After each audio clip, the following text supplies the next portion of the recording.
Jadi untuk hari ini kita langsung aja ya. Jadi ada 3 prasat yang akan kita lakukan di keperawatan gawat darurat, yaitu ada pemberian ventilasi dengan cara alatnya itu BVM. Kemudian yang kedua pemasangan ITT ya, endotracheal tube untuk pembebasan jalan nafas pasien. Kemudian berikutnya adalah pemasangan neck collar, di mana untuk melakukan mobilisasi pada daerah servikal pasien dengan kondisi gawat darurat. Oke, yang pertama dengan pertama kita untuk ini dulu. Selain ini, oke, BVM dulu ya.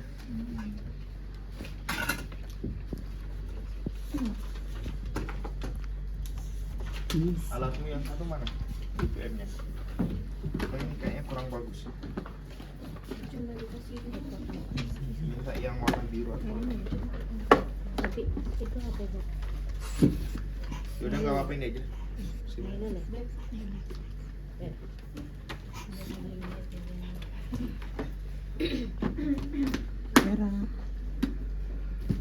Oke, jadi ini namanya BVM ya.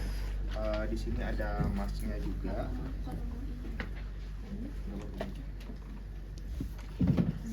Jadi ini adalah pemberian ventilasi pada pasien, di mana untuk BVM ini adalah dilakukan pada pasien yang tentunya biasanya mengalami henti nafas ya. Kemudian selain itu biasanya juga disambungkan dengan selang oksigen. Nah, di sini oksigennya biasanya diberikan berapa liter? Berapa? 10-15. Oke, jadi untuk pemberian BVM ini biasanya diberikan oksigen 10-15 liter per menit. Oke, jadi pertama pada pasien yang henti nafas, kemudian pasien membutuhkan ventilasi yang lebih, sehingga dilakukan pemberian BVM ini, pemasangan BVM di black valve mask. Nah, untuk BVM ini tentunya ada cara ya untuk melakukan tindakannya. Oke, jadi yang penting pertama kalian sudah tahu ya alatnya di situ apa aja di modul.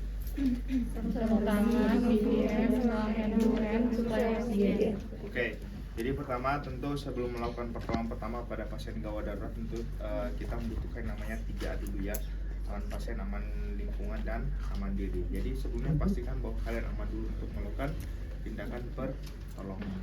Kemudian nanti saat ujian itu saya nggak mau ada yang pakai cincin atau gelang ya, jadi semuanya dilepas. Dan kalau bisa misalkan yang pakai cincin jangan dibawa ke kampus. Oke, pertama yang harus kita lakukan tentunya adalah komunikasi terlebih dahulu. Komunikasinya seperti apa? Kalau misalkan pasiennya tidak sadar, kita tetap komunikasi ke keluarga dan juga ke pasien. Nah, minta persetujuan pasien untuk tindakan yang akan dilakukan. Jadi sampaikan, permisi ya Pak, pasien akan saya lakukan tindakan pemberian ventilasi atau nafas buatan karena pasiennya membutuhkan itu, karena pasiennya itu henti nafas, misalkan ketika pasien henti nafas ya.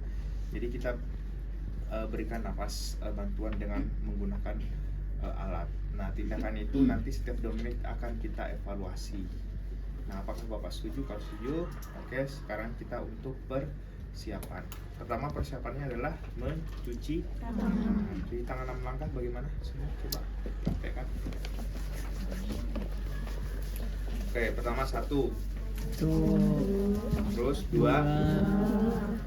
terus 3, terus 4, 5. Oke, terakhir.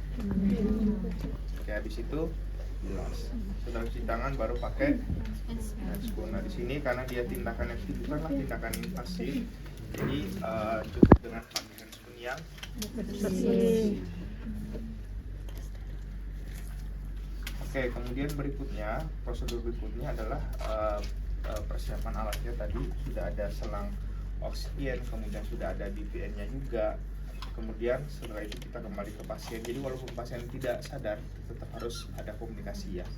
Permisi Pak, saya akan mulai tindakannya. Jadi untuk tindakan ventilasi ini, pertama itu harus dilakukan evaluasi setiap 20 menit. Jadi ventilasinya berapa kali? Ventilasinya berapa kali? Ayo. ventilasinya 10 sampai 12 kali per menit. Berarti kalau misalkan dia 2 menit berarti berapa kali? 5 sampai 6 kali. Tadi kan 10 sampai 12 kali per menit. Berarti 20 sampai 20 berapa kali? 4 Sampai 24 kali per 2 menit. Ya, ingat ya, karena per menit itu adalah 10 sampai 12 kali. Nah, berarti kalau misalkan kita mau ngambilnya yang 10, berarti setiap hitungan ke berapa? Kita berikan ventilasi 10.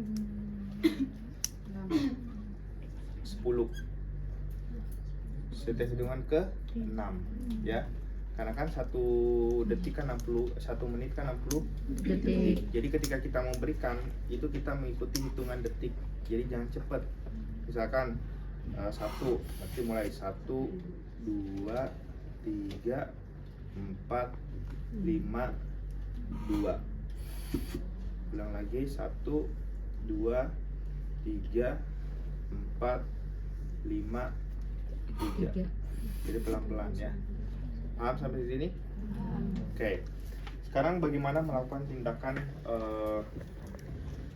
ventilasi? Posisinya seperti ini ya.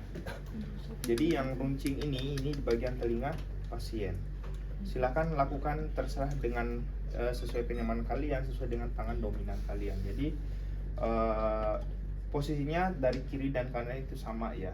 Tinggal kalian bagaimana mengatur posisi kalian senyaman mungkin. Kemudian baggingnya posisi tangan di bagging seperti ini. Kemudian dimasang seperti ini, namanya gerakan C mengunci. Jadi kita mengunci seperti ini. Jadi jangan ada yang salah ya, seperti ini.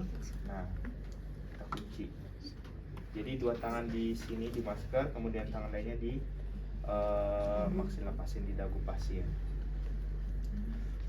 Kemudian pastikan ini agak ditekan, jadi pastikan agar tidak ada udara yang keluar. Jadi makanya di sini ada karet, ya.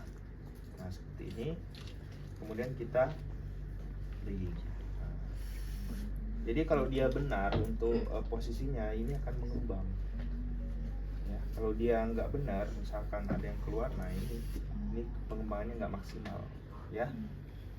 Nah ini kita tekan seperti ini.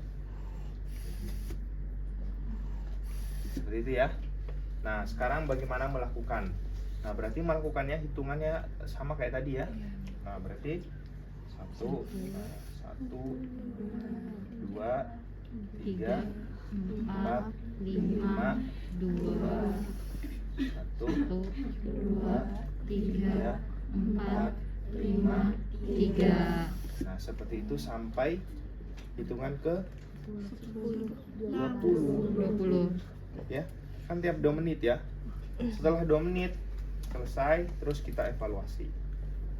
Nah, kita evaluasi, cek nadi karotis, kemudian lihat pernafasan pasien. Apakah pernafasannya sudah kembali atau tidak? Kalau pernafasannya sudah kembali, berarti kita berikan posisi recovery pada pasien. Kita bisa berikan posisi miring, sims, atau posisi semipolar. Nah, seperti itu ya untuk tindakan ventilasi ini. Nah, ingat sebelum tadi lupa ya. Sebelum melakukan tindakan tadi kan kita sudah 3A ya. Selanjutnya kita cek respon pasien. Jadi kita lihat, cek nadi dan cek pernapasan pasien. Jadi lakukan look, listen and feel.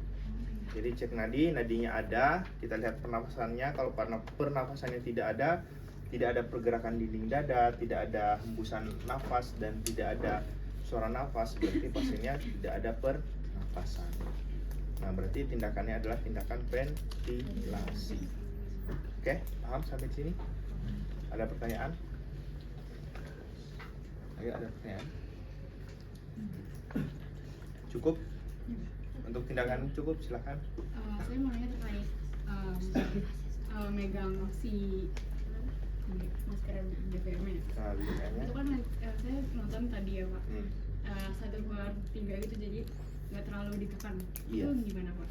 Jadi ketika bagging itu jangan full karena ada kebutuhan untuk oksigenasi dari pasien ini, nggak ada ukurannya ya. Jadi biasanya kan ada ukurannya ya. Jadi kalau seperti ini jangan sampai pasiennya hiperventilasi, atau kalian hanya sedikit aja, jangan sampai ventilasinya tidak maksimal. Jadi gunakan satu tangan kemudian di tengah seperti ini, ya. Oke? Ada lagi? Silakan, ada lagi yang lain? Tidak ada? Oke, kalau tidak ada selanjutnya kita lanjut.